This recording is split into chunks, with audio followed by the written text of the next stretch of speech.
সকাল অথবা বিকালের নাস্তায় ভিন্নতা আনতে আমার আজকের আয়োজনে রয়েছে ছোট বড় সবার প্রিয় ব্রেড অমলেট। রেসিপি ভালো লাগলে লাইক বা কমেন্ট করে অবশ্যই জানাবেন। আরও মজার মজার রেসিপি পেতে অনুরোধ থাকলো চ্যানেলটি সাবস্ক্রাইব করার। তাহলে চলুন ভিডিও দেখে নেওয়া যাক। একটা বাটির মধ্যে আমি হাফ কাপ কুচি করে কাটা গাজর নিয়ে নিচ্ছি কিছু পেঁয়াজের কালি, একটা পেঁয়াজ কুচি, ছোট একটা টমেটো কুচি, কয়েকটা কাঁচা ঝাল কুচি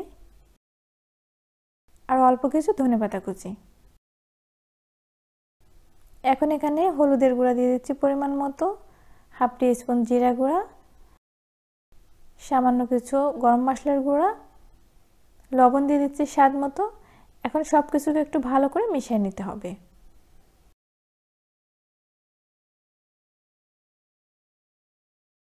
এখন এখানে আমি 2টা ডিম ভেঙে দিচ্ছি।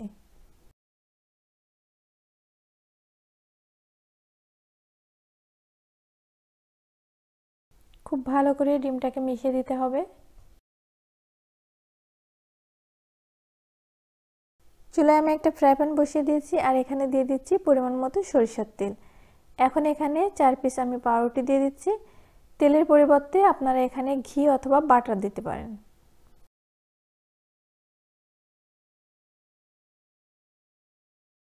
এখন আমি এর উপরে ডিম সবজির সেই মিশ্রণটা দিয়ে দিচ্ছি। পুরোটাই দিয়ে দিতে হবে আর এভাবে করে একটু চারি সাইডে ছড়িয়ে দিতে হবে।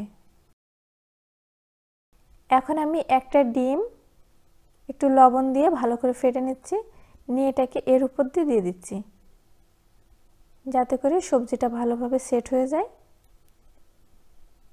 ঢাকনা দিয়ে ঢেকে দিতে হবে। মাঝে মাঝে ঢাকনাটা খুলতে হবে আর নিচের পার্টটা একটু চেক করে নিতে হবে।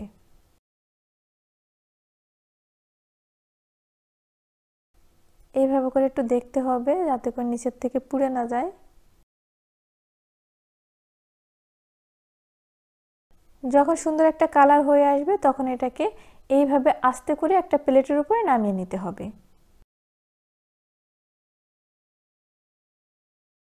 চুলায় আমি সেই প্যানটা আবার বসিয়ে দিয়েছি। এখন এটাকে এইভাবে করে উপর করে আবার প্যানের উপরে দিয়ে দিতে হবে। আবার ঢাকনা দিয়ে 1 থেকে 1.5 মিনিটের মতো ঢেকে রাখতে হবে। চুলার আঁচটা একেবারে লোতে করে রাখতে হবে। মাঝে মাঝে এইভাবে করে একটু দেখে নিতে হবে। নিচের অংশটা যখন ভালোভাবে কালার চলে আসবে তখন নামিয়ে নিতে হবে। ব্যাস তৈরি হয়ে গেল।